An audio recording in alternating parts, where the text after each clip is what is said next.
Hello, everyone. Welcome to Culture of Gaming's Power Up Podcast, episode 29. I'm your host, Taylor, and I'm short a guy this week. I'm actually short a couple people, but anyway, we have quite the panel lined up for you here today. Nonetheless, Andrew's off partying like a normal person, Anthony's on vacation, and our fourth seat pulled out on us. But we're gonna make it work anyway. I'm joined by Joel, who's done this before, so I'm not totally alone. Welcome back to the podcast, Joel. It's nice to be back. Yeah. Good morning. Hopefully we can get more done without Anthony and Andrew. Oh, those sound like fighting words. All right, those sound like fighting words. So, what do you do over at COG, Joel? I basically review and write. I also do a couple of videos. I specifically do Torchlight videos with Anthony. But my main focus primarily is actually writing. So I do reviews, gaming news, that sort of things. And I've been thinking of expanding into more broader gaming news, variety of games, I suppose. I feel like I'm going way too much into Nintendo and Pokemon and stuff like that. So okay, ain't nothing wrong with that. Hopefully, I like to. Hopefully, I like to expand more into MOBAs and maybe some first-person shooters like Fortnite or Paladins, League of Legends, that sort of thing.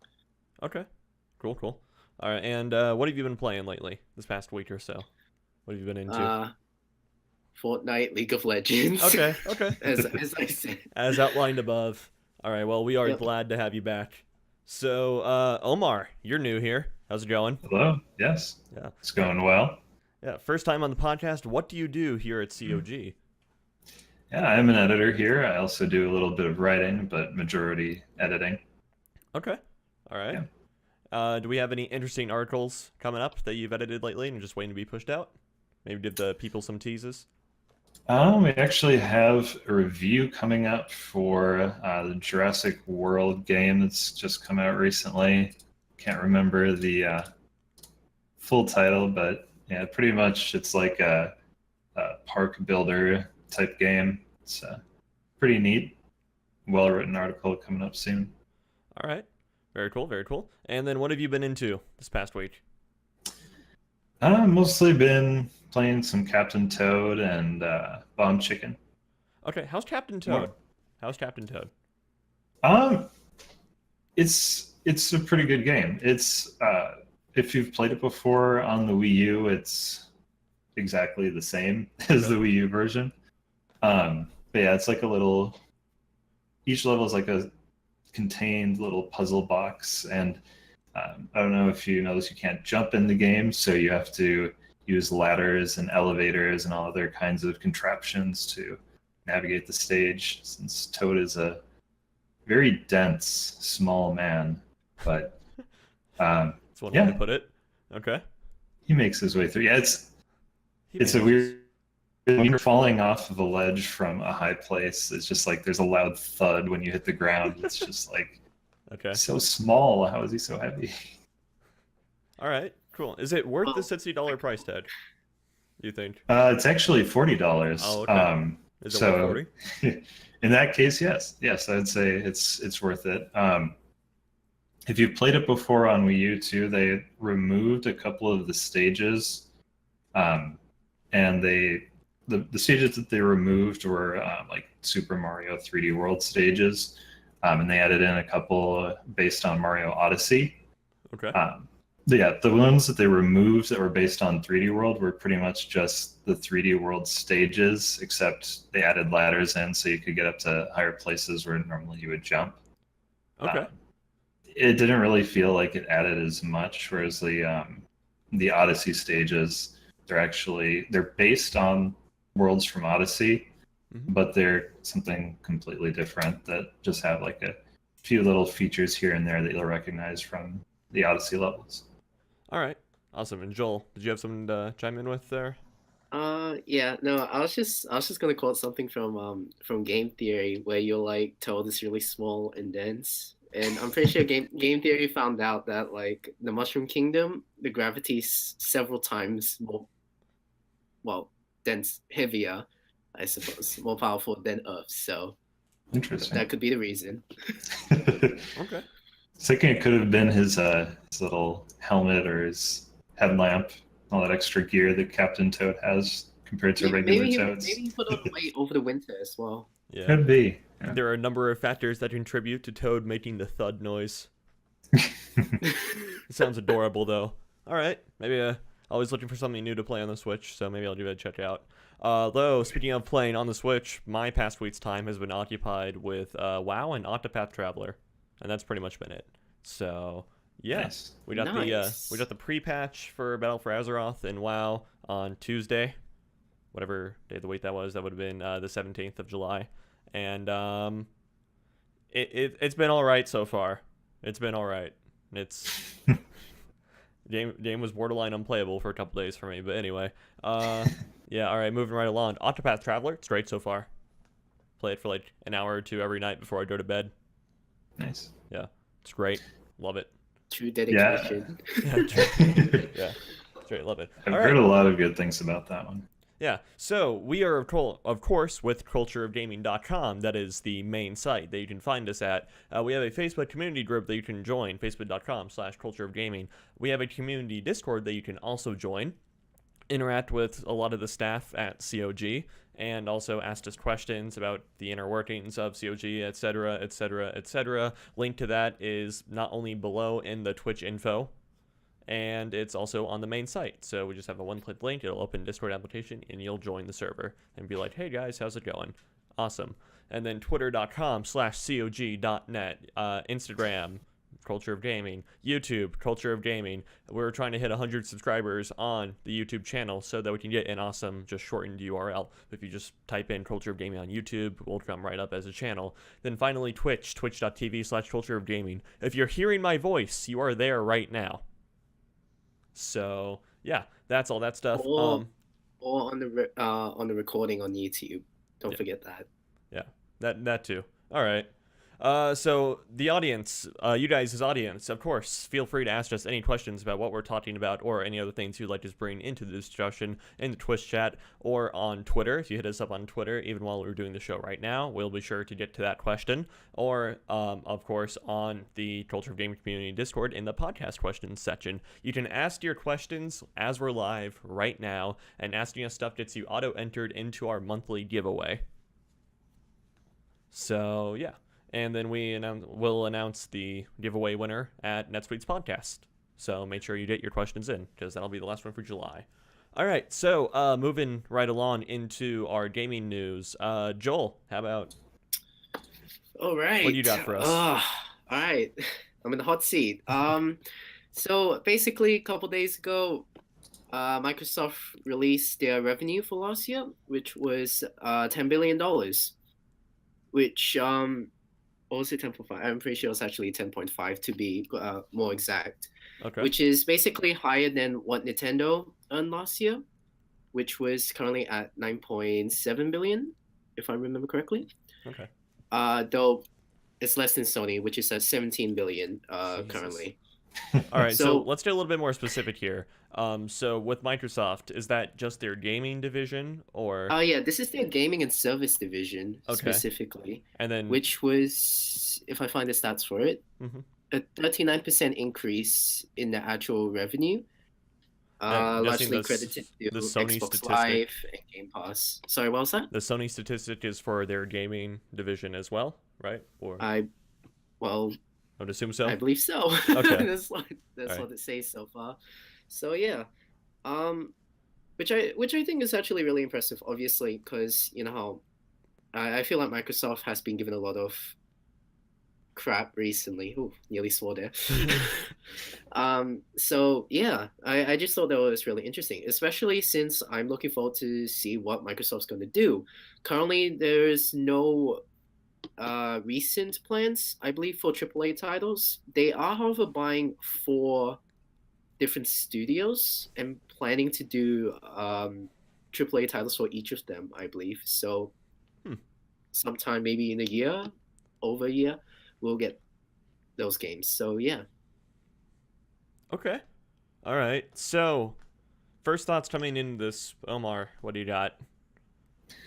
We were kind of talking about this a little bit before we started the podcast, but the biggest question that we were trying to figure out was what has Xbox or Microsoft released this year as far as games that would lead to this. I mean, I understand that the Xbox is, despite it being in technically the last place compared to PS4, it's still doing well. It's not like they're struggling by any means, obviously. Not at all.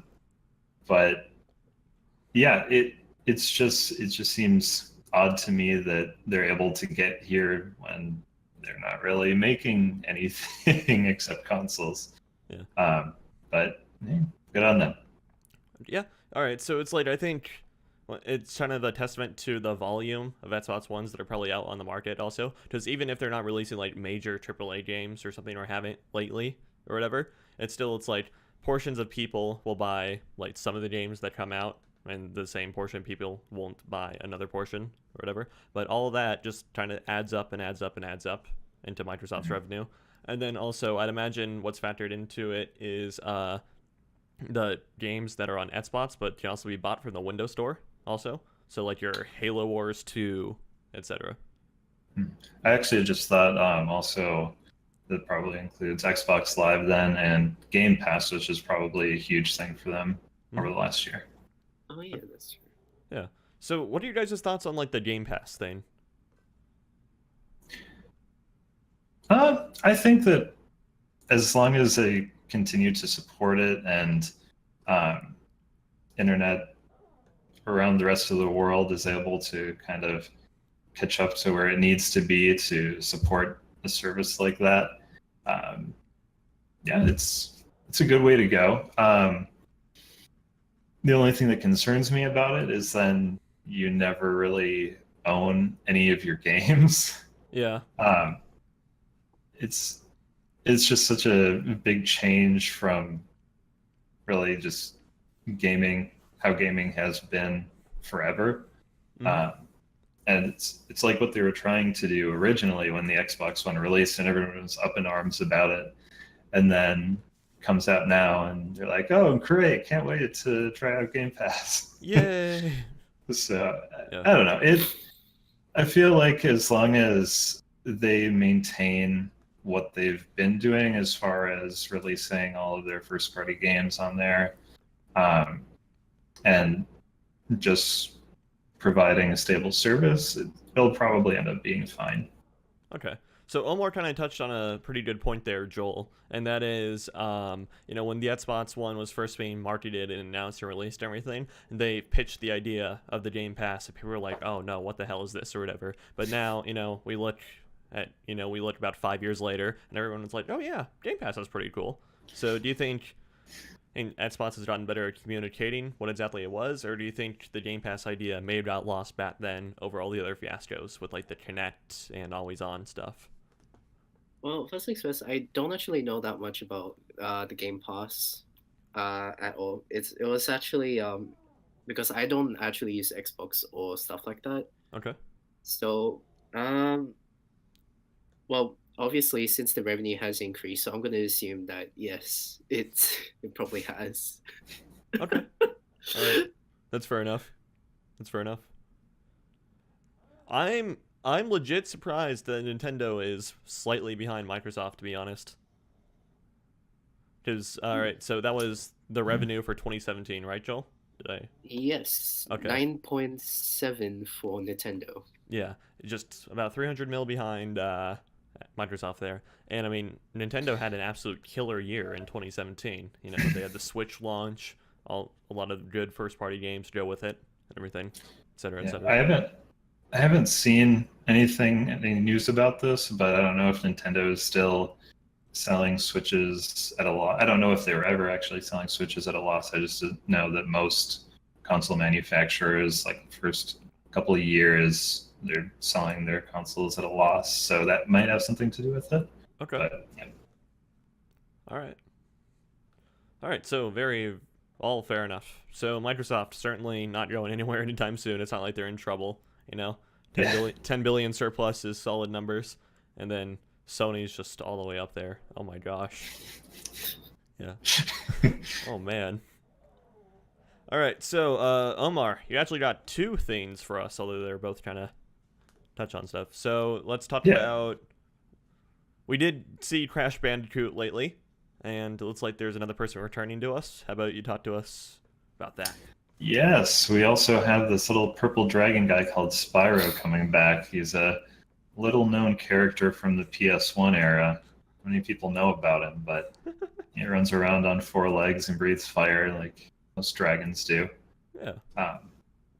But yeah, so this week on the UK website for the Spyro trilogy remake, the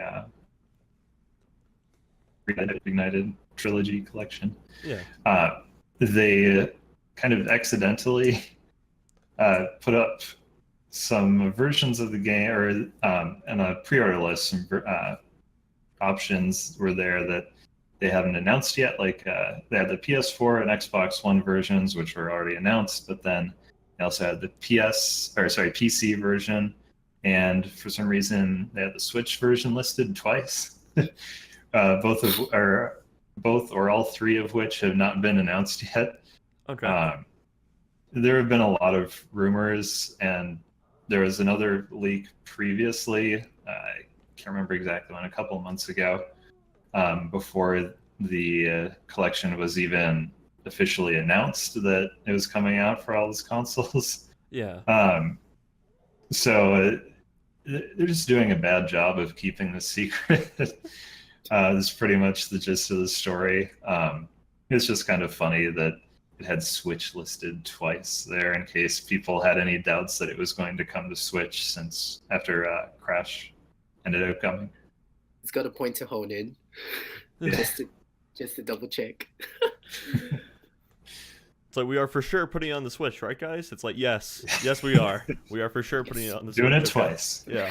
Put it on the second time to show how serious we are. Yeah. It's like we are seriously putting it on the Switch. All right. So, are you personally excited for this one, Omar? Were you a fan of Spyro back in the day? I've actually never played a single Spyro game. Okay. Get out of here. One of my seriously, Oh, yeah. I had a Dreamcast back in the day. I never had an original PlayStation. Okay. So I was more of a Sonic Adventure person. But yeah, I'm still excited simply because I haven't played the games before, and I've heard plenty of good things, and I had plenty of friends who played them before and love them. So yeah. Okay. Joel, you excited for this at all? Spyro Collection? Oh, I probably have a different opinion to a lot of Spyro fans out there, because I did not play the original. I know, fire me. but but I have played different games of the actual series. I played Spyro New Beginning and Spyro Dawn of the Dragon. So if I remember correctly, the original trilogy, they are roughly collectathons, because back then collectathons were huge. You got Mhm. Banjo-Kazooie, Crash Bandicoot, Mario. Wait, Mario 64, I guess, or something like that. I don't know. Fair enough. But basically, during that era, collectathons were huge, and so I've played the more combat story-based ones, which apparently did not do that well. But I personally enjoyed it, so I have high hopes for it, for something that I enjoyed but was considered quite bad for the series. So yeah, All right. I'm looking forward to it. That's fair. That's fair. I played it. It's like I played both a bit of like Spyro and Crash Bandicoot growing up. Never really struck me as like insane games or whatever. I don't want to say I never liked them or whatever, but it's just like I was probably rather playing something else at the time over those two. I was at least aware of their existence. Do you think we'll see, so over the history, Crash and Spyro have had some crossover games. Do you think we'll see them brought back to life? Think that's a possibility? Yeah, definitely. In Smash Bros. Oh, no. Please no. Oh. I seriously would not be surprised to see at least one of them in Smash Ultimate. Oh. But, like, people would be so upset. Oh no. That's fine. Oh no. People who get upset when a character gets into Smash, it's so stupid. Like, Or lack of a character. It's more Why, likely this time around. Luigi?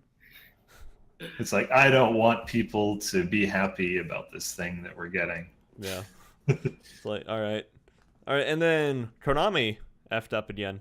So, what'd they do this time? This they did, but they actually did a good thing too while Oh, screwing up. okay.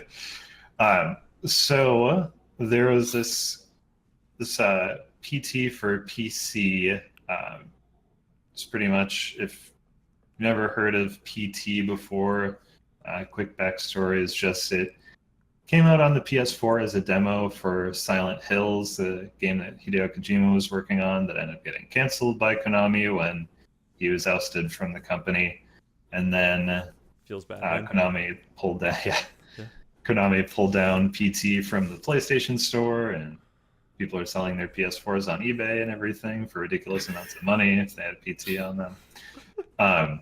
Anyway, a few years later, a bunch of people were making PC ports of PT, and there was this one that was especially high detail, nice looking, made by this guy called Kim Sar, and he got a little call from Konami last week, and they're like, hey, you got to take this down, and they're kind of saying it's apparently the guy that called him said that it was out of his control and was coming from high up, and got to take it down, but that they're also going to offer him an internship at Konami. So in the end, everything worked out Wow. well. Okay. All right. That. Yeah, apparently everyone at Konami had actually, or not, I shouldn't say everyone, but a bunch of people at Konami had played his PT for PC, and they were actually pretty big fans of the game, which led to his little internship there. Okay, that's good. Reminds me of the guy who developed the Fall Star mod for Skyrim, getting a job at Bethesda when he released it. You guys ever hear about that?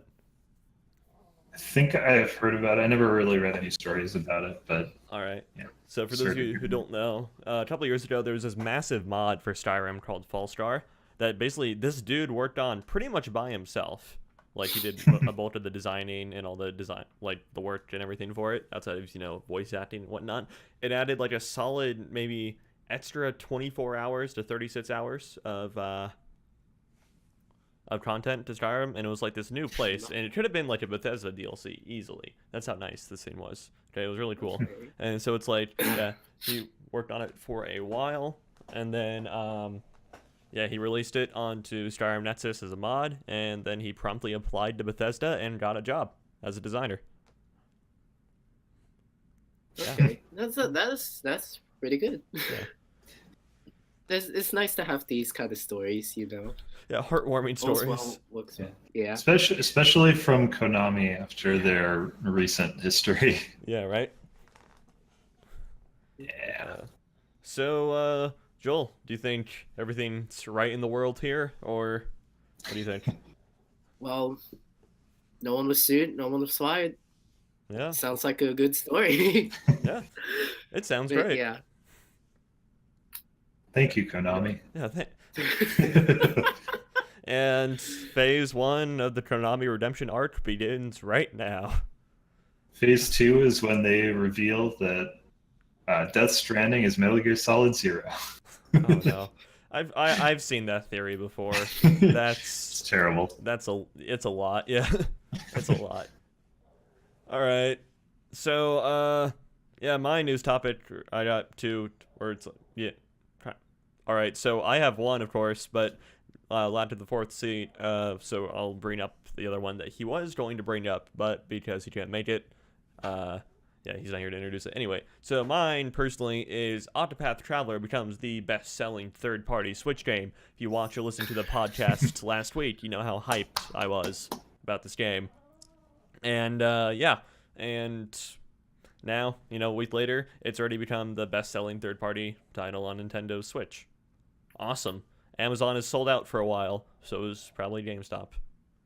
But you know what's not sold out? The eShop. So yeah, go pick this game up. So this is kind of a milestone because historically, third-party games haven't really done too well on Nintendo platforms in general. That is a very generalized, broad statement. As opposed to, first parties. It's like it's hard for third parties to compete with sales of, say, a Zelda or a Mario game. So do you think more third-party developers will be encouraged by this? That they, if they put out a good product, it can still succeed on the Nintendo platform? Do you think this is a good indicator of that? Yeah, definitely. Like especially since it's a JRPG. No offense to JRPG lovers. Well, I'm one as well, but it's just not that popular of a genre. No, it's not. And the fact that they got the best selling with a JRPG just comes to show that it doesn't matter what kind of developer you are. As long as the game is good, you're gonna get buyers. Mm-hmm. So I hope it encourages more third party companies and stuff like that. I would really love to see more games like Octopath. So yeah. Yeah. All right, Omar. Yeah, I just think it's kind of interesting. It seems like in the West that JRPGs have kind of seen a resurgence with Octopath, obviously, and then Persona 5 was a huge game for PlayStation. Yeah. But yeah, Octopath definitely great sign that for third parties, Bethesda was already kind of on the bandwagon there and just kind of putting their faith in it, and their games apparently have been selling well.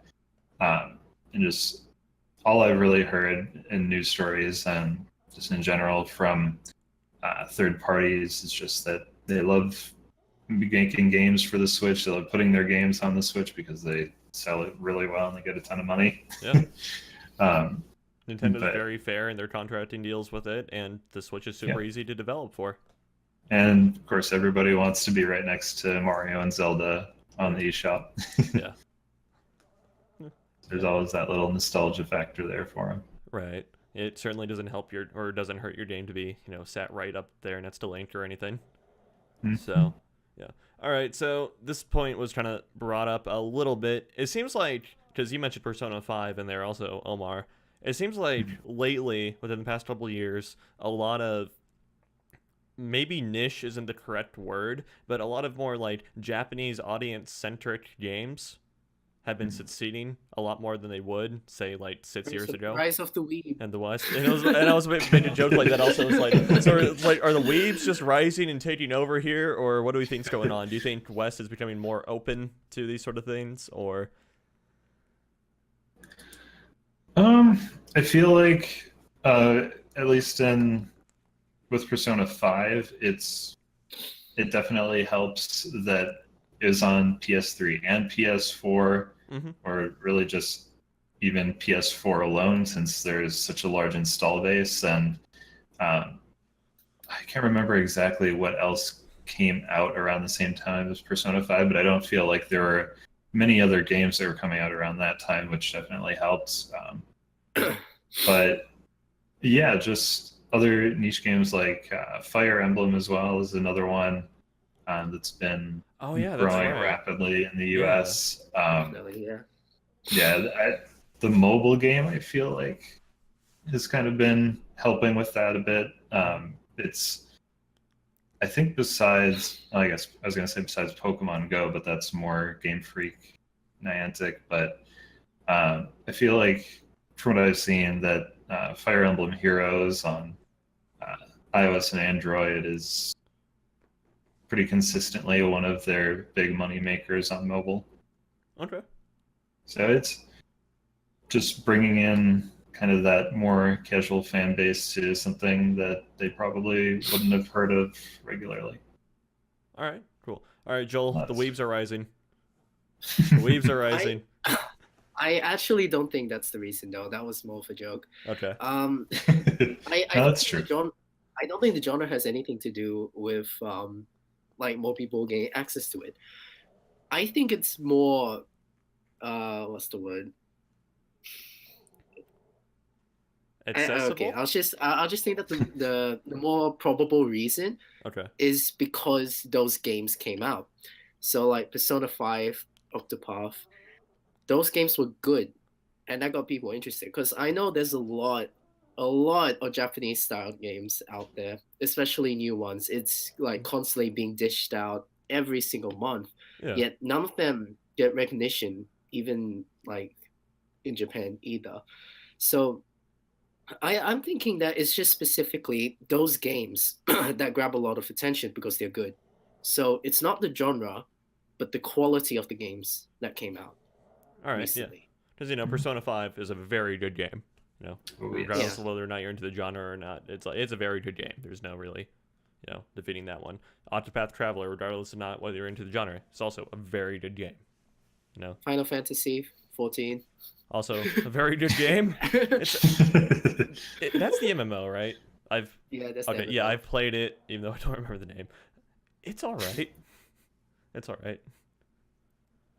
Yeah. Really, I don't think it's that good, but Yeah, that's it's all right. fine. The combat is so slow. Like especially, it's like there's a huge like global slowdown to the combat. Yeah, I know. Yeah. That's so true. Yeah. I seen more like MMOs, especially Asian ones. They tend to be not okay. Couple years back, when I was in a MMO craze, I saw there seemed to be a huge difference between Western and Asian ones. Mm-hmm.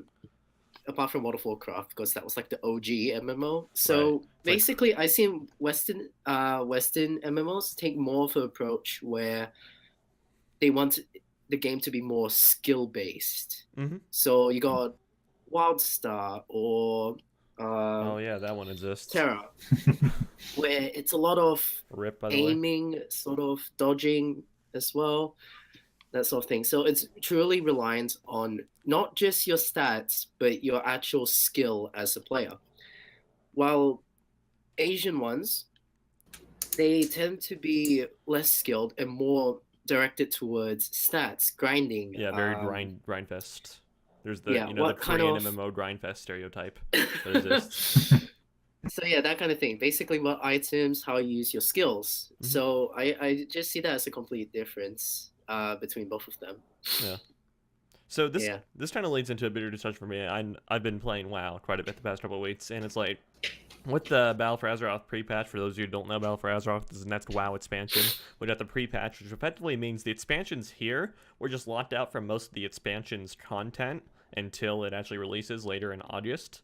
But so it's like all the balance changes and everything have been made. The Battle for Azeroth code is running on the server successfully. And so it's another way of like testing it, making sure things are stable also. Anyway, there's this thing in WoW called the global cooldown. And what it is basically it's a forced gap that you have before you can use your net stability. And it was first introduced as a way towards when Blizzard took the philosophy to bring the player, not the class. And also, they also started to begin pruning the classes also, so to make them a little bit more simplified for people. And so it was all about, it's like you want to bring, a person into this raid group or whatever, because, they're a cool person, they're a nice person, you enjoy hanging out with them, not because, oh, they're playing the highest DPS spec or whatever, So it's like you want to bring the person, not the class. And, that philosophy has a lot of merits and everything. And there are a couple different ways that they could have gone about going about it. But the global cooldown has been nothing but increased since it's been introduced. And so even if you were to max out your haste stat, it's still a little over a second in between actions that you can do. And so, yeah, it takes a lot of the skill away from what it really does. And there was a greater point I was going to get to with that, but it didn't quite land. Anyway, but okay, I guess the best way to phrase it would be it's quite a contrast from the rest of other Western MMOs, like Joel mentioned, dodging and everything. Mm-hmm. And then I know I did just kind of blanket statement rip on Korean Grindfest MMOs, but I have dipped my feet into Black Desert Online a little bit. That is a Korean MMO, and the combat system is great. I like it. I think it's a good balance of skill and everything. And even at high level, the grind isn't too horrible. Like, the grind doesn't match the stereotype of other Korean MMOs. So I actually think that Black Desert could be the next big, like the real next big MMO. It's been out for years, though. Has it? Yeah. I'm pretty sure I just started high school when it came out. Okay. Let me check. Okay. I know it's been around for a few years, but it's like, WoW didn't grow to 15 million people, in a few years. It took them almost a decade. Open beta 2014. Okay, yeah. No, I'd say it still has, like, time and everything. It's like, again, WoW never grew to 50 million people in 4 years. Sure. All right, and then also BDO is getting a Xbox One port. I think that was a thing at E3, wasn't it? Which game? Black Desert. Is that coming to Wasn't it? Xbox? Or am I misremembering that trailer? I couldn't tell you. Okay, I think Joel's only for me. Yes, it is. Okay. Okay. Yeah. Well, the beta first, obviously, but Yeah. you're right. It is. All right. Yeah. Interesting. So that again, that'll help it. And then, all right. So moving along to the next little news topic. So Germany has announced, or it's like they either passed or announced a law. Anyway, you can no longer pre-order games with no release date set. This is a big consumer protection law. Do you think this will help anything? It's kind of useless. Just looks good on paper. Not really practice. What do we think here, Omar?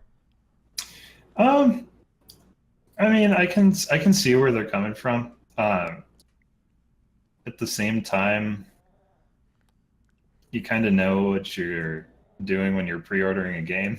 Yeah. And in the end, it's not like if the game never comes out that they don't get your money back. But I can see maybe like in the case of something like a game that we're going to talk about later on, No Man's Sky, where you pre-order the game and you're kind of told, hey, yeah, there's going to be all this stuff, and oh, well, don't worry about multiplayer because you're never even going to find anyone.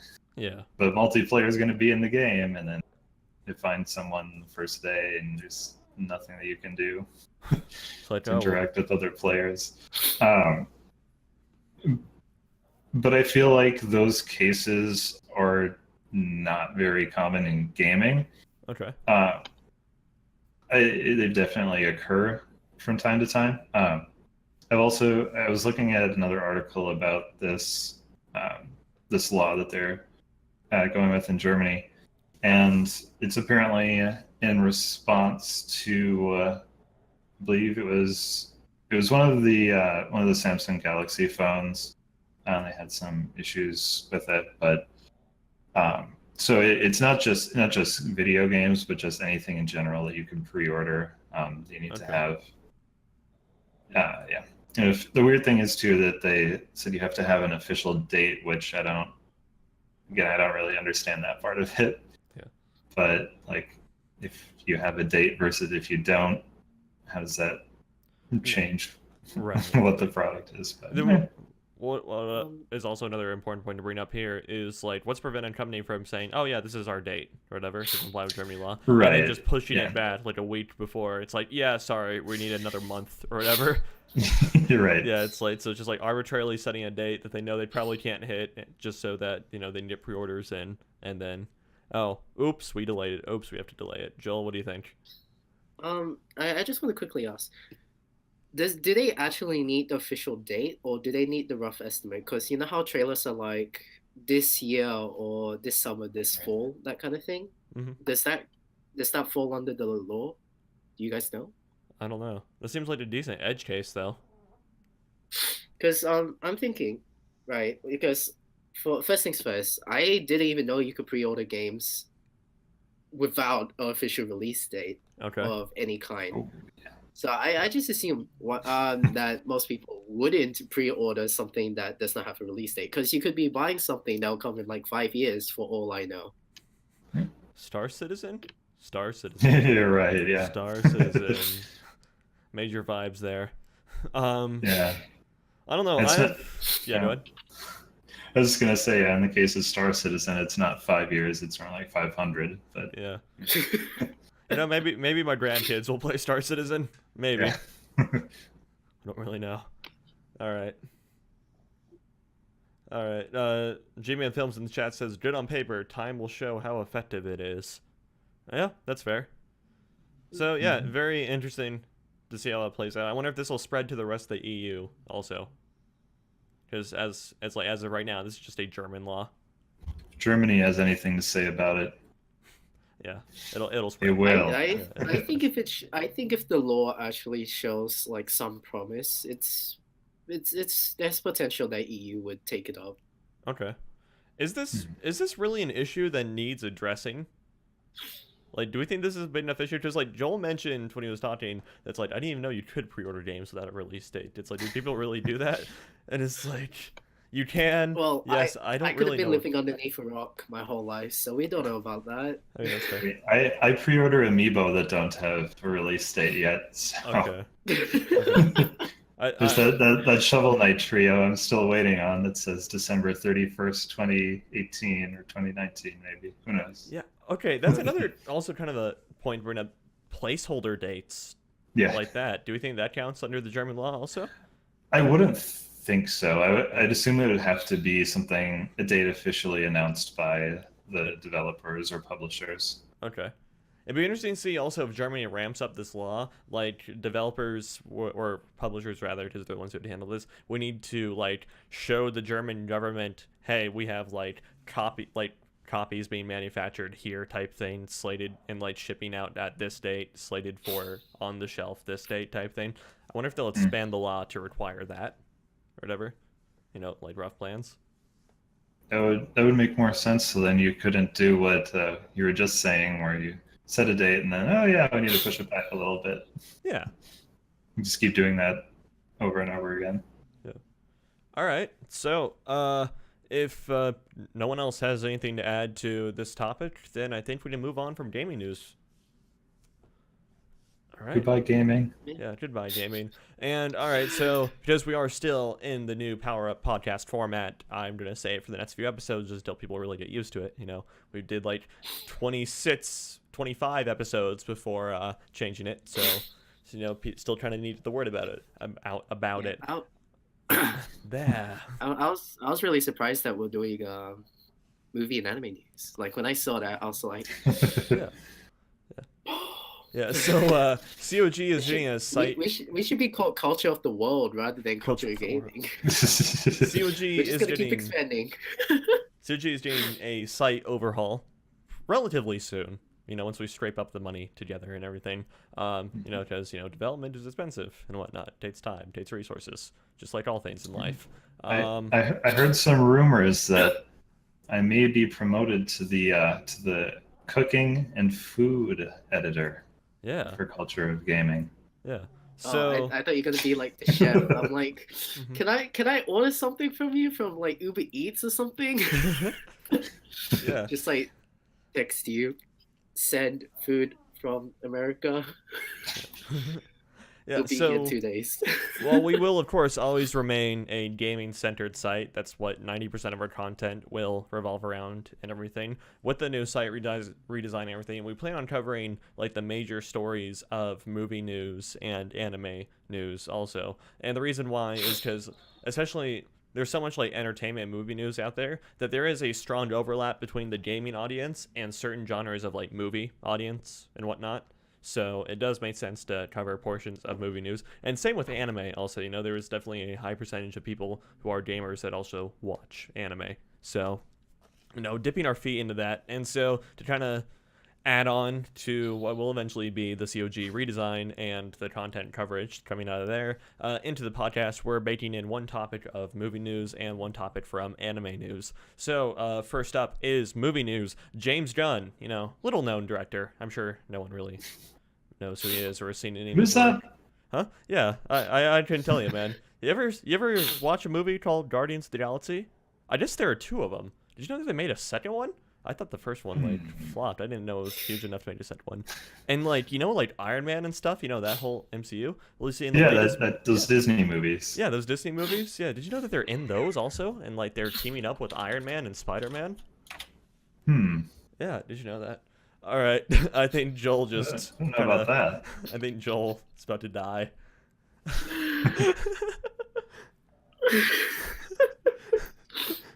Okay, first question. Yeah, what's up? Why fire him? Okay. Was there? Well, I a haven't specific gotten to reason? that point yet.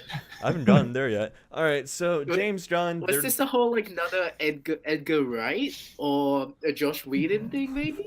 all right, so Edgar Wright was basically fired because he was too weird, and that's basically it. And Josh Whedon I think had a breakdown, so he left That's mid. unfortunate. Yeah, he left after Age of Ultron. yeah. All right. Oh, I remember hearing about that. That was more related to like death in his family though, type thing. But Was all it? right. So Okay. I haven't actually introduced the topic yet. It's so in case you haven't inferred from what we just went on about, James Gunn, the director of Guardians of the Galaxy, he directed the first one, Volume 2. He did have a part in Infinity War, and he was slated to direct Guardians of the Galaxy Volume 3. Disney has severed contractual ties with him, meaning he's effectively fired. That's just a nice way of saying fired. After tweets that were around 10 years old, a little bit younger, which slightly related. Twitter's been around for like 10 years now. Yeah, so he got fired after some old tweets of his were uncovered that go beyond the offensive joke category and are effectively just casual pedophilism.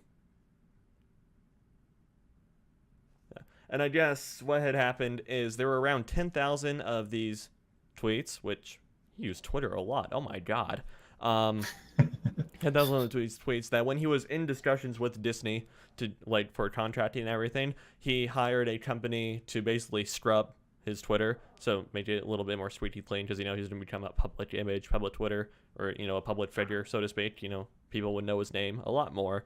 Because up until then, the most that he had really directed was PG porn. You guys ever watch that series? Okay, Nope. it's kind of funny. I encourage you guys to check it out. But oh, bye Joel. Hi Joel. And so yeah, someone, because nothing's ever really deleted on the internet. You said something once on the internet, someone somewhere has a copy of that. They always know, even if you deleted it. Someone always knows what you said that one place at one time. Someone released a bombshell about 10,000 tweets that, well, Disney didn't like too much. So, yeah. Yeah, I'm looking at some of them right now. Some of them are very creepy. And it's like, I understand offensive humor. In my private life, I make all sorts of, offensive humor jokes and everything. This is just, casual pedophilism. And it's like, what the hell? Yeah, it's... I wouldn't know. I wouldn't think if you could really ever throw the word casual before...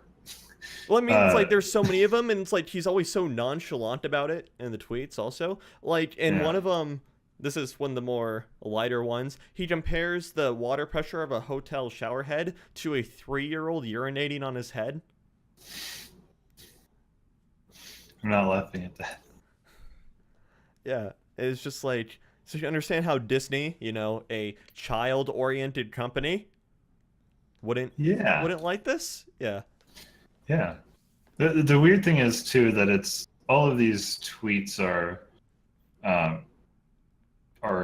from years ago. So did they just pop up now, or yeah? That someone was just holding on to them? Or... Yeah, that begs the question too. It's Guardians of the blackmailing Galaxy. him? Yeah, Guardians of the Galaxy is a fairly old movie.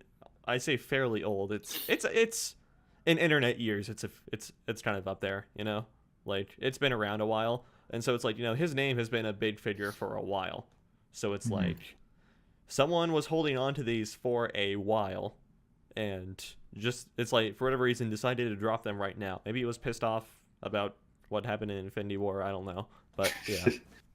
He decided to drop them now. Whatever reason it might have, I don't know. But it's a thing, and it happened, and James Gunn is out.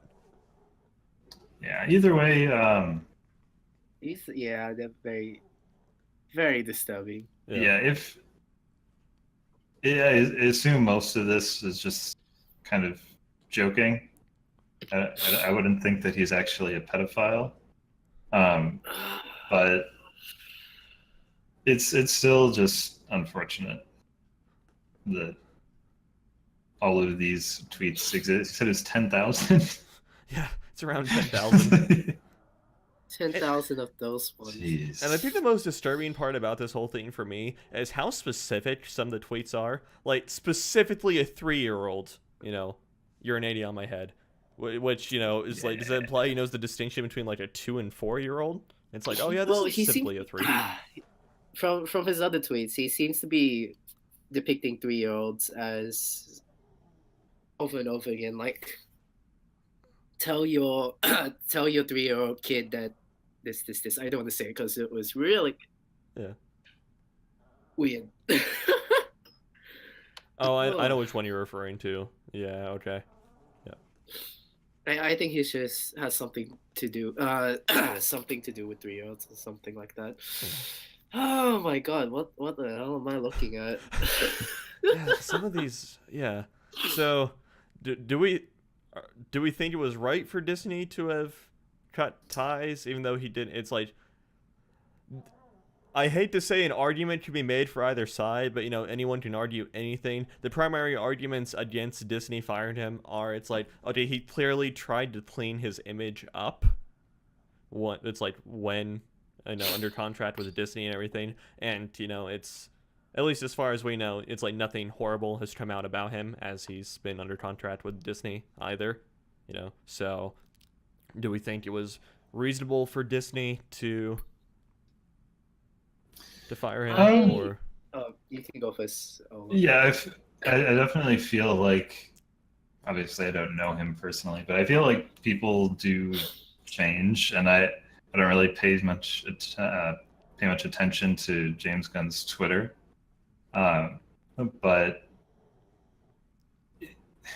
I'd say that Disney is definitely justified in doing this. Like you said, you can't really be a family-friendly company and have someone like this, even if it's something that they were just joking about, which it's not a great thing to joke about in the first place. No. It just doesn't match up with what kind of Disney's morals are. And even, like I was saying, like, even if he's not saying things like this anymore, it's still just the public perception of it all is that this is who James Gunn is now. Yeah. So can't have him around. Yeah. Joel, what do you think? I'm personally a firm believer of giving people second chances. I'm just like that. Can't really help it. Mm-hmm. Oh, well, I obviously, like almost said, I don't know him personally. I don't know if does he regret his actions at all? His apology seemed very genuine and everything. He said, it's like, I'm not the person I was 10 years ago or whatever. And it's like, I even made an active effort to make sure that, it's like this stayed in the past and wasn't a part of who I was today or who I am today and whatnot. Well, I would agree with Omar as well. Disney's really justified. I personally, like, in their shoes, wouldn't actually fire him. I would actually forgive him, but they're still justified in it. So yeah. Yeah, it's like, I am kind of in agreement also that it's like Disney is justified from a PR perspective. This is an absolute nightmare. So I just don't think Disney really wanted to deal with the nightmare that would be trying to, maybe hide his image a little bit more, or, try to clean up the image after these came out. So I think they just said, forget about it. And so when were they going to do Guardians of the Galaxy 3? I have no idea what year it was slated for release for, but it was a thing. Was it before Infinity War or No, or after? No. After the next one, yeah. Yeah. Okay, good. It'll make more sense. So after, Avengers 4. Oh, okay. Okay. Okay. That makes a bit more sense. Looks like 2020.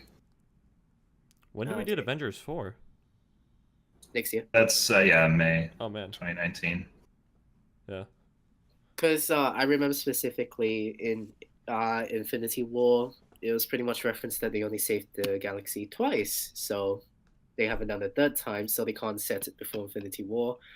And if they did set it after Infinity War Part 1, well, they would be a jar of dirt. So No spoilers. it's been like really like many months already. Like 3 months. Surely everyone knows from the memes and stuff like It's that. only been It's not- 2 months. and it's not like I gave like a huge giveaway. I just said jar of dirt. Snape so kills Dumbledore. take Yeah, Snape kills Okay, Dumbledore. that is a spoiler right there. That's fine though. That's been long enough. Yeah.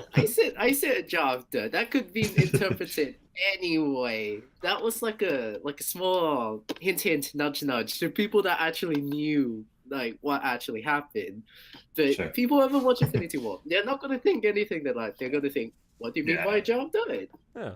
Yeah, I'm sure everyone who's cared about not getting spoiled for Infinity War has already seen it. So. Yeah. Okay. And yeah, G-Man Films in the chat further reinforces Disney is supposed to be family friendly. This is not. I can't blame them.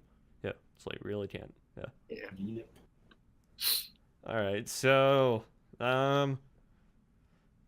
let's go ahead and move on to anime news here. A little bit of a lighter story. Digimon Survive RPG announced for PS4 and Switch for 2019. Hell yeah! I watched the hell out of Disneymon. What would that series be? I watched the hell out of Digimon when I was younger. So yeah, super. I'm actually kind of excited for this. I'll probably check this game out. It's gonna be a Hold on, survival. It's gonna be a survival RPG. Hence the name. Are you trying to say that Disney is buying Digimon to compete No. with Pokemon? No, do not put those words in my mouth. Please. Please. Yeah. So, any Digimon fans here on the panel? No, but I do have a friend who is constantly trying to get me to watch Digimon. Okay, it's pretty good. It's pretty good. Although you're such a Pokemon fan, you'll probably be like, Pokemon clone, Well, honestly, I'm open to a lot of stuff. Like, Okay. I definitely used to watch Digimon when I was younger. Yeah. I don't remember much of it at all. And my friend who watches the anime has been trying to, get someone in our friend group to start watching it. So I'm like, okay, yeah, I'll start watching it if you do this for me. So we're like, okay, sure. He basically agreed to play Paladins while I watch Digimon and stuff like that. So yeah. All right. This is specifically to the show. I don't know much about the games, so it's actually really really weird. The show is obviously directed to children, so going through the episodes, it's like, why and what happened and how what? It's like, why are you playing a harmonica in the middle of a desert surrounded by things that could kill you? Why? Why wouldn't you be? Don't you know basic survival sense? Why wouldn't you be? But yeah, Right. so yeah, interesting experience. I just sent him the link to that game to him because he has a Switch, so Okay. he'll be over the moon for it. Yeah. All right, Yeah. Omar, Digimon fan? Ever watch it? Never heard of it? What it? Yeah, well, first of all, I think it's pretty cool that it's coming to Switch because as far as I know, all the previous Digimon games were pretty much PlayStation exclusive. Yeah. So that's just kind of cool that more people are going to get to play these Digimon games. I've only ever played one for the DS. I can't remember the name of it right now. Mhm. But it was actually one that was fairly similar to like the gameplay style of Pokemon, at least as far as collecting the Digimon and then the turn-based battles. But yeah, as far as the show goes, I've probably watched up to season 3, and then after that, I feel like the biggest reason why I kind of stopped paying attention to Digimon was just because of this lack of translations coming to the US when I was a kid, and I wasn't actively seeking out Digimon. I just kind of assumed that it went off and died somewhere. But no, apparently not. And yeah, that's cool that it still exists, and it's one of those kind of niche things that we were talking about earlier. But yeah, it's awesome that they're still making games and there's still a fan base there for them. Okay. Yeah. Hello, Budrat in the chat. I'm not gonna attempt all of it. Anyway, yeah. So, all right. I'm happy this series is still alive. Do we remember Duel Masters at all? No. Yes. Okay. Okay. Because like you mentioned, it's like series that just kind of went off and died somewhere. Yu-Gi-Oh was better. Yeah, it was. Wait, Duel Lost. Oh, actually, I think I do know that. Yeah. What about Card Captor? Huh? Oh, Card Captor is still really a thing. It's like just still Yeah, fairly. I never watched it. Okay. Wow, are there lots of like card stuff? Like Card Captor is from still the a top thing. of my head, Yeah. I mainly remember Yu-Gi-Oh being like a huge one. Yeah. Still is pretty big. I mean, Pokemon, of course. Yeah. Yeah, Pokemon, Hey. of course. Yeah, still a massive thing. Yeah. The I only thing that I actually know of played- like modern day Yu-Gi-Oh in the show is that they have this one character who blocked a strike with a sword with his hair. Sorry, what? Sorry, I'm searching this up right now. No, the only thing Is- the only Is thing I that know not in about the abridged series? no, it's not. It's an actual thing, and it's like Okay. it was in the actual show. He blocked a strike with his hair. No way. Yeah. Very nice. So that's about where Yu-Gi-Oh has gone over the past decade or so. I knew that the hair was ridiculous. No, actually, but made to that actually 20 be years. used as like a shield of some sort. Yeah. Talking about ridiculous hair, you ever heard of Bobo Bobo Bobo Bo? There's this one chapter where he opens up his afro and Yugi comes out and he summons Slifer the Sky Dragon to attack his enemies. So it's God, pretty what neat. the hell? Okay. It's great. It's a great manga, great anime. Watch Okay. it, read it. Yu-Gi-Oh! Bridged as well. I recommend Yu-Gi-Oh! Bridge. Oh yes, yes, it's a great series. How about some We will- Digimon? Yeah, any other like long lost anime-ish series that had like huge merchandise to go with it? No, Duel Masters is my big one to bring to this one. That was like my test this week. I was like, I wonder, did anyone play the game on PS2? Yeah, it was PS2. No, Which game? the Duel Masters game on PS2. No. No, but actually, I think one of my cousins had the game and we never played it. Okay, Nice. okay. For collecting purposes. Yeah, for collection purposes. I'd probably still Or dig maybe it up- was just a bad game. Who knows? Like Maybe. throws into the bit.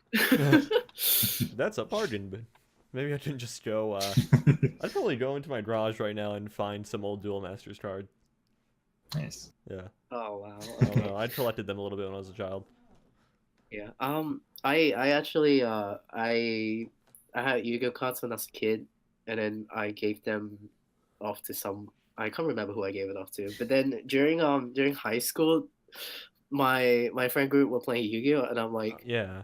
this actually seems really fun. So I'm like, okay, yeah, do the whole thing, get a deck and stuff like that. Mhm.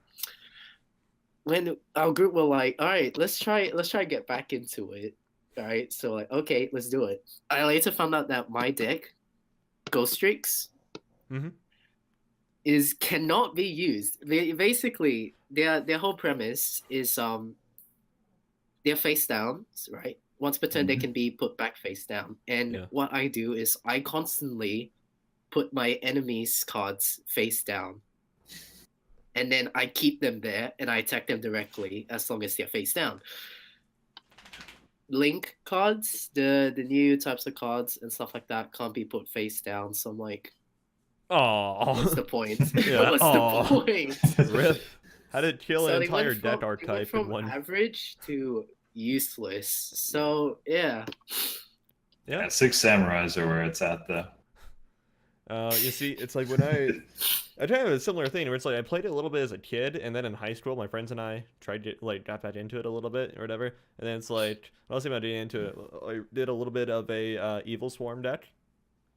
Nice. Yeah, a little bit of Evil Swarm deck, and then past that, we kind of moved on from that pretty quickly. Went into Magic a little bit, and yeah, played that a I bit mean, through high you school. grew up. Huh? Oh yeah, grew up. Yeah. Magic of the Gathering is for real men. Galaxy Dragon, my dude. Galaxy Dragon. Yeah. How about Interplanetary Purpley Thorny Dragon? Oh, that's great. Yeah, that's great. It's one word. Yeah. Oh, I've seen that card before. It's just like one giant. Yeah, just on the top. Oh man. What's strange is that like the series, like the Yu-Gi-Oh series, which is still ongoing, by the way. You know, it's obviously like a different. Just slowly becoming more ridiculous. Yeah, it's like with- it's kind of slowly becoming ridiculous, but you know, it's obviously moved on from like Yugi and Kaiba and whatnot over the years. You know, it's been around for like 20 years. You know, but yeah, it still is kind of going. But it seems like the card game does the whole throwback to I don't want to say throwback. Does the throwback to the original characters quite a bit more, or it's like they try and re-promote the original characters or like original archetypes quite a bit. Yeah. Yeah. Like will they come out with some new Dark archetype Magician based decks. around like Dark Magician or Yeah, exactly. Blue Eyes White Dragon? Yeah, exactly. Oh, don't get me started on the Blue Eyes White Dragon. Or they'll come out with more tune support randomly. Yeah. My friend used the Blue Eyes White Dragon one. Basically, Maiden with Eyes of Blue. It's just if you target that card, bang, it summons a Blue Eyes White Dragon from your deck, graveyard, or your hand. I'm like, Dang. Oh, Yu-Gi-Oh's so dumb.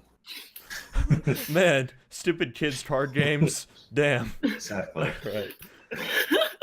All right. Actually, my friend pointed out to me, Yu-Gi-Oh, it's a children's card game played by men. Call of Duty is a men game played by children. Yeah, fair enough.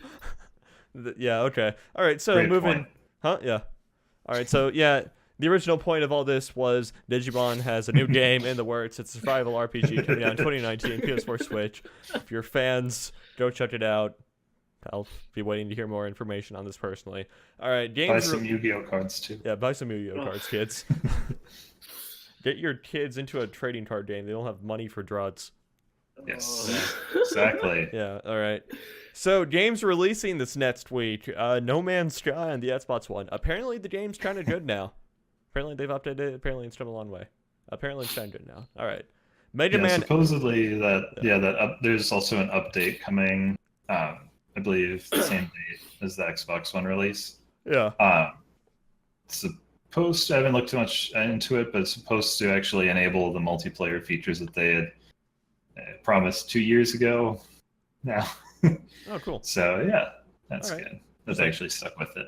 2 years too late, but oh well. What you didn't do. Yeah. Yeah, what you didn't do. All right. The Mega Man X Collection. If you're a fan of that series, go ahead. Yeah. All right, hold on. This is related One to of the best platformers of all time is in that bundle. This is related to the conversation earlier. Did you guys ever watch the Mega Man anime? Yes. This is a Mega Man anime? Yes, there is. Yeah. But I was too young to really remember anything. Okay. I remember the theme song because I've seen it on YouTube Yeah. now, I, but um, yeah. Okay. I always, when I was younger, back in Singapore, I used to think that Mega Man was Astro Boy. Fair enough. Yeah, fair enough. Designs are very similar. Cannons from hands. Yeah, It's no, like, can't blame you. whoa. Did you also think Mega Man was Samus?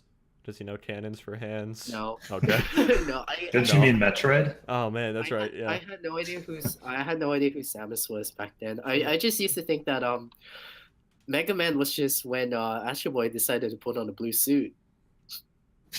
All So right. yeah. Wait, isn't Astro Boy's suit? No, blue? no, you mean Proto Man is in that game. Oh. No, Proto as Man in, is like, Astro Boy. I used to think that Mega Man was just Astro Boy who put on the suit. But in the series, it's like They're both robots. all the human characters were named something related to computers. Like the main character, his name was Lan. You know, LAN, local area. Yeah. Okay, I remember Yeah. that one. Yeah. The show before that with the Okay. super fighting robot. Yeah, exactly. Yeah. Sorry, keep going. Okay. Keep going. Yeah. All right. Anyway, that wasn't going anywhere. And then my favorite game that's going to be releasing this next week, the anime fight in the arena of death. Looks like a mobile game that's been brought to PC. That's really. That's what we were just. That's what I we were tried- just I doing tried to- earlier when we were talking about anime. Yeah. I tried to search it up. I'm pretty sure it's called League of Anime. No, I'm okay. very sure it's called League of Anime. Okay. Let's see. Either way, the title is absolutely incredible. Okay. If that was the title, Anime Fight in the Arena of Death. Okay. Oh no, would be- League of Anime looks like something different. Okay. Oh, whoops, my bad. Still very I weedy gotta though. search up this again. Anime Fight in the Arena. Yeah, Anime Fight in the Arena of Death looks more like a point and click beat 'em up game, which I have no idea how they accomplished that, but I guess we'll see. Maybe we'll have a review on it. Oh. Can we ask what our am I guy looking for a at? review code? Can we get a review code Spoilers, for that? we won't have a review on it. Oh, can we I ask will for a delete review any code? drafts that go up with. Okay, fine. All right. No, I'm fine. kidding. What? That would actually be, I'm sure, fun for someone to be tortured with that game. Hey Joel, do you volunteer? Well, I mean, hell, if we got a code, I would do it. It's like just like morbid curiosity at this point. To You do know? some Let's Plays. Yeah. Except, guys. Yeah, let's do it. Head of media, editor, writer. So I would be the one forced to write it out of the three of us. I will God. give you my thoughts on it No. for you to translate, and then Omar will edit them onto the site, and it will be okay. Yeah, we got this. We got this. So yeah, But hey, we really shouldn't judge it before it's out. It might be a great game. yeah, let's get to work on this. Let's get a review code. Graphics top quality. Graphics is 10 out of 10. Game of the year easily. I mean, I could already say the graphics aren't 10 out of 10, but Yeah, hey, this is maybe the my personal, gameplay. my personal game of the year. Okay. All right. So yeah, that about does it for any games releasing. I'm totally smart and forgot to put all the dates in for it, but whatever. I'm sure if you're interested in any of these games, that you know the dates. I actually think they were all around between the 22nd and the 24th. So That would seem about right.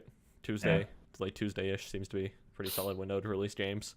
Yeah. All right. So community discussion questions. We have none pre-asked questions, so this is to further emphasize the opportunity of people watching right now. Ask us questions in the chat for us to get to. While you guys are doing that, we will go ahead and start on our free discussion topic, large games and quality assurance testing. This is prompted by, as I mentioned earlier, the 8.0 pre-patch in World of Warcraft that dropped this past Tuesday. Had some issues with it, leading many to ask the question, can Blizzard really not even QA their own stuff anymore? Yeah. So, some specific... Oh, bye, Joel. Yep. All right. So, yeah. Oh, hi, Joel. So, yeah, some specific edge cases for this. For the 8.0 pre-patch, Blizzard did a stat squish, which basically means that because we were hitting into the millions, they decided, let's only hit into the thousands now to make it a little easier to comprehend or whatever. And so, yeah, they ran a script that did a stat squish. They had done a stat squish about 2013-ish or so last time, but they had to manually do a lot of it by hand. This time they ran a script. The script was sloppy, to say the least. And so now we're running to the issue of things, raid bosses two-shotting tanks, which isn't supposed to happen, impossible to heal, etc., etc. So it's like a lot of this and a lot of other cases pissed a lot of people off, because it's like, how did this not get caught during testing? It's like we even had these changes on the PTR before people reported these bugs. How are these not fixed? Like how is this possibly pushed alive? It's like, really? It's like core parts of the game core parts of the game are unplayable because this got missed. So do we think it's reasonable to blame Blizzard QA for this sort of thing, or is it one of those things where it's like, developers limited power? You said that this update was on the TR before coming out. Yeah, officially? it was. Yeah, like it was. Okay. It was tested by a lot of people, and bug reports, and then a lot of bugs that were reported and were even supposedly fixed, from what Blizzard has said, made it onto the live release. Okay. Yeah. Did they ever say what happened? Like, did someone accidentally put up the wrong the wrong version of the game that didn't have the bug fixes in it or Well, something, or did they just not interestingly enough, fix someone them? specifically asked that question, and that question got specifically addressed, saying, "No, we published the latest version of the game. We published the right version," which only like served to piss more people off, to be Come on, honest. Blizzard, you're supposed to lie. Yeah, which only served to piss more people off. But yeah, it's just like, okay, on one hand, I understand, like, WoW is a massive game at this point. It's 14 years old, right? Some core components of the code dates back all the way back to 2004. Okay, I get that to a certain degree or whatever, but the fact that it's just like after this change wasn't tested enough, that even the latest and greatest content that people are still running and whatnot didn't get tested for things like this, it should still be playable after such a major change. It's kind of like, really, really, It's definitely bizarre, especially from Blizzard, because they actually have a really good track record as far as just quality of game and just their games being ready when there are updates or when they're first launched. It's not really something that you hear from them, so that's kind of out of character. Yeah, this was the Um, worst patch yeah. release in a while for Blizzard. Mhm. Yeah. So, anyway, as But I mean, I guess that just shows that it can happen to anyone as long if you're not careful when you're updating your game. hmm Um, yeah. All right, Joel, what do you think? Funny story. You just reminded me of MMO I used to play. Eden Eternal. Oh, okay. You probably never have heard of that before. I I actually never have. met anyone that has heard that Actually, yeah. before. And so basically, it got to the point where something similar happened, except it was a deliberate choice in the whole meta, I suppose, of that game. Tanks just could not tank really well. Mm-hmm. They would get like 2 or 3 shot quite easily. So a new strategy was created for raids because there's a stat called evasion. So they will get knights or rogues that had 100% evasion, and the clerics would buff the evasion to I've 100%. I've So heard you about got this this. one character. I've heard about this. the Yeah. tank. The tank is basically a rogue that's dodging everything. Yeah. So yeah. Yeah, that's interesting stuff. But another thing I was just thinking of was um, just whenever you're changing code in anything, game, any other regular software programs, just any small change can cause something else in another place to go completely wrong. Right. And it's not always easy to keep track of all of that, but someone as big as Blizzard, they should be able to. Yeah, and it's like I definitely understand that point. It's like I'm educated in the software development field. Okay, I definitely understand that point. But it's just like the thing that, and so it's like I do really feel for the engineers at Blizzard and everything. They're brilliant people and whatnot. What they did, their job isn't easy by any means. I get that. As you mentioned, sometimes it can have a ripple effect across other things. And so it's like, things you don't expect to be modified get modified or whatever. But it's like, this is just such an obvious sort of thing that, like, things that got missed or whatever. Then it's like really how? It's like you're telling me no one. It's like what exactly do you guys test during QA? Because we know you guys have a fairly large QA team. What exactly do you guys test then? Because it's like the latest and greatest content that people are still running, and it's like will continue to run until the next expansion launches, and even after the next expansion launches, it's like it's broken. People can't do it. Hmm. Is it, as of right now, it's working though, right? Or is it still It's still janky. not in a great state? Okay. It's still not in the greatest state. Yeah. Yeah. Gotta say, my favorite kind of instance of this is in the original Civilization with Gandhi. Oh, Right. yeah. Yeah. Where he was set up to have the lowest possible aggression. I think it was a value of 0.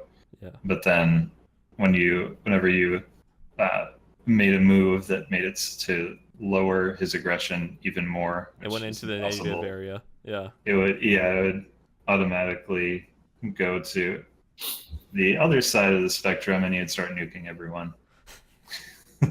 Which is fantastic. And then they try to keep that as a it's meme the throughout destroyer Civ. of worlds. Yeah. Yeah. As a meme throughout Civ, which is great. All right. So we haven't gotten any other questions. Anyone want to add anything to the QA testing stuff?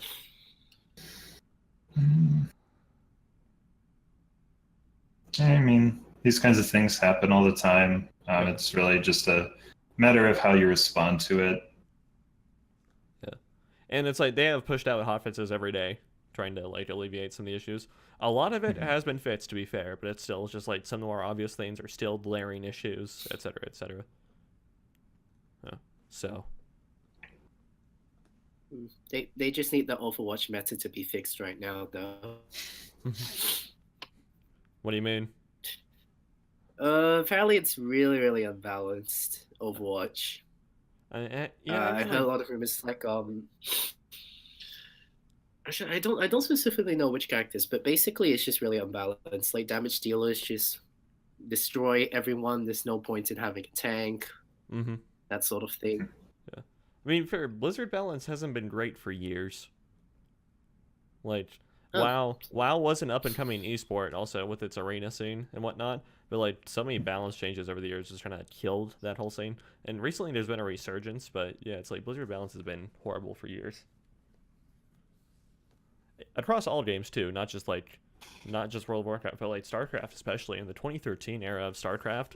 Most tournaments were being won by a Protoss player, and it's like in 2014, StarCraft had its lowest viewership of tournaments almost ever, just because almost every final was predictable Protoss versus Protoss. Yeah, and it was boring. And it's like one of the hypest events of the year, IEM Katowice 2014, the final was between two Protoss players. It drew less than 10,000 viewers. And that's supposed to be one of the hypest events of the year, but yeah, it's like no one was interested. Is StarCraft really that unbalanced? I always thought it was, well, except for humans. Humans were garbage. But... It was at some point. It was at some point. It's in a lot better state now and whatnot, but yeah, there was definitely low points for it. Okay, that makes a bit more sense because I remember playing my friends, the different strategies that they use. One of my friends would just zerg out of us. Or actually, I was actually a Protoss player myself, so I always go for Sky Toss. Or when I troll, I just make little turrets. Okay. So yeah, basically, I troll when I feel like I'm not going to win. In a huge group matchup, those little cannons is bound to at least really destroy one of my friends' armies. They come to attack me, win either. So yeah, yeah. This we were just talking about there kind of reminded me of how the tier list was in Super Smash Brothers Brawl. How it was always Meta Knight versus Meta Knight, and even in some cases tournaments Meta Knight was banned. And now with Bayonetta in the latest game, it hasn't gotten quite as bad as Meta Knight was in Brawl, but it's still definitely from the Invitational when I think it was MK Leo was playing Bayonetta and just was getting these combos off the top of the screen like you could get in Smash for Wii U. And apparently Sakurai was in the front row watching, and you're just dumbfounded that you could still do this in the game. So yeah, most likely she's going to be getting nerfed before the game comes out. Okay. All right. Yeah. So I think that about wraps up this episode here, guys. So unless anyone has anything else they'd like to add real quick. Yeah. Some. Huh. What's up? Some. I was just looking at the chat. Yeah, some. So no giveaway will be announced next week, I believe. I will announce the winner for that. And so yeah, Joel, where can the good people find you on the internet?